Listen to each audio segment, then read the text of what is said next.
Di antara orang yang jasanya tidak akan pernah kita balas adalah kedua orang tua kita. Rasulullah SAW pernah menegaskan akan hal ini.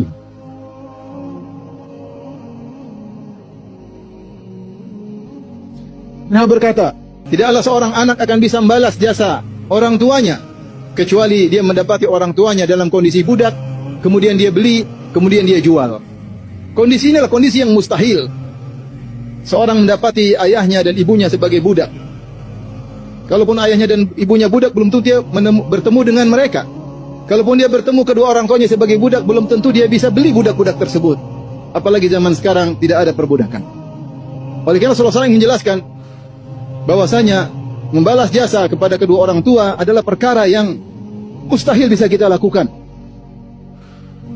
Karenanya ketika ada seorang Al-Yamani dari Yaman menggendong ibunya kemudian tawaf, seperti diriwayatkan oleh Al-Bukhari dalam Adabul Mufrad, maka dia berkata ketika dia tawaf menggendong ibunya, dia berkata, anni laha ba'iruhal mudhallal wa in udhirat rikabuha lam udhar. Kata dia, aku adalah onta bagi ibuku yang tunduk kepada penunggangnya. Kalau hewan-hewan lain kabur dari ibuku, maka aku tidak akan kabur dari ibuku. Dia ingin menyampaikan bahwasanya saya menggendong ibu saya seperti saya seekor onta yang dengan senang hati, suka ria menggendong ibu saya. Tidak ada rasa berat bagiku, saya bersuka hati menggendong ibu saya. Ini ibadah yang luar biasa. Maka dia bertanya kepada Ibnu Umar, ya Ibnu Umar, atarani jazaituha?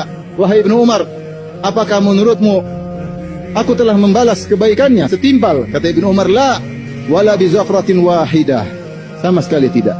Bahkan perbuatanmu menggendong ibumu dengan senang hati untuk mengajaknya beribadah, untuk tawaf di Ka'bah, tidak bisa membalas satu kesakitan yang dia rasakan ketika akan melahirkanmu. Zafrah itu nafas yang keluar ketika merasakan kesakitan.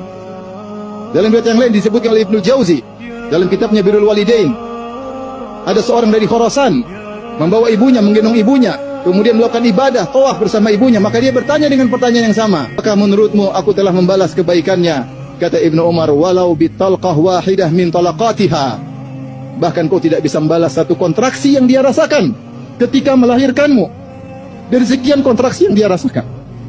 Oleh karenanya ma'asyiral muslimin, di antara bentuk durhaka kepada kedua orang tua, kita kurang mendoakan orang tua.